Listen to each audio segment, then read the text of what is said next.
या दोघांनीही स्वतंत्र मोर्चे जाहीर केले, पण आता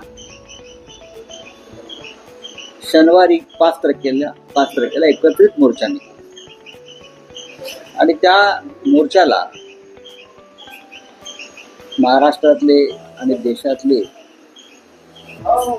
देशाचे ज्येष्ठ नेते माननीय शरद पवार साहेबांनी सुद्धा पाठिंबा दिला।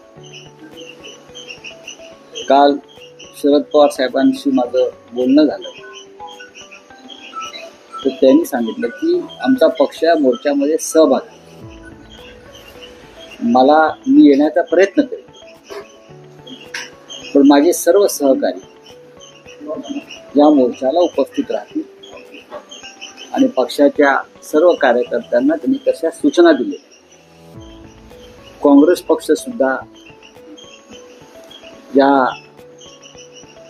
हिंदी सक्तीच्या विरोधामध्ये आहे महाराष्ट्रात, आणि मला खात्री आहे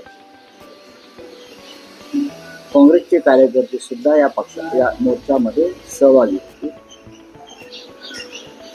इतर अनेक घटक पक्ष आहेत, शेका पक्ष असेल, डावे पक्ष असतील,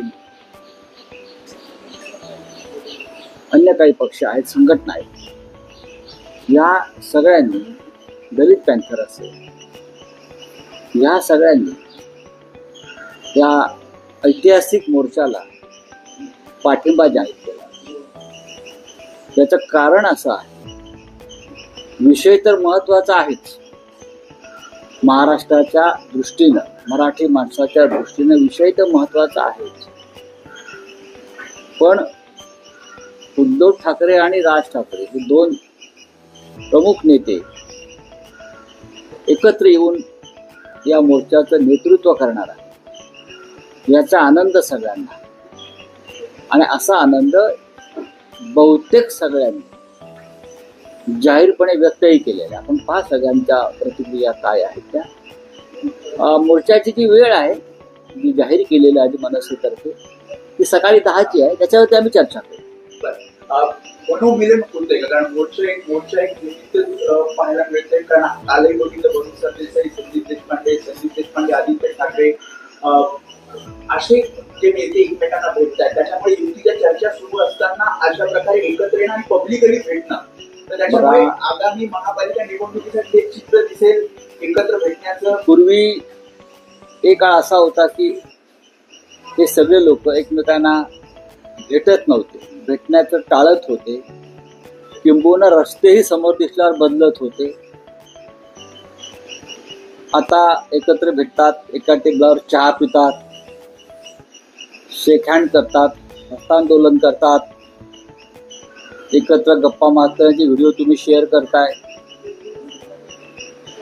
कार्यकर्त्यांनी तर हे ठरवलंय आता शिवसेना एकत्र महापालिकेत सुद्धा पाहायला मिळणार।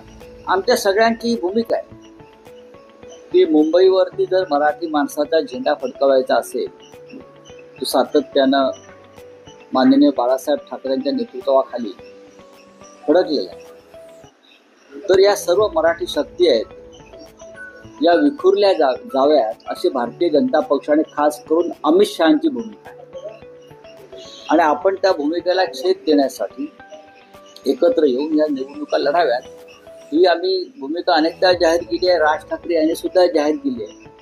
आता उद्याचा मोर्चा आटपल्यावर एक चांगलं वातावरण निर्माण होईल या महाराष्ट्रामध्ये, मराठी माणसांच्या मनामध्ये, आणि त्यातून आम्हाला खात्री आहे की नक्कीच चांगलं घडेल। अर्थात देवेंद्र फडणवीस असतील, एकनाथ शिंदे वगैरे वगैरे वगैरे त्यांनी किती आपटापट केली तरी मराठी माणसाची एकजूट फुटणार नाही। नवीन घडामोडी पाहण्यासाठी आजच आम्ही मुंबईकर 24 तासला लाईक करा, सबस्क्राईब करा आणि अपडेट रहा।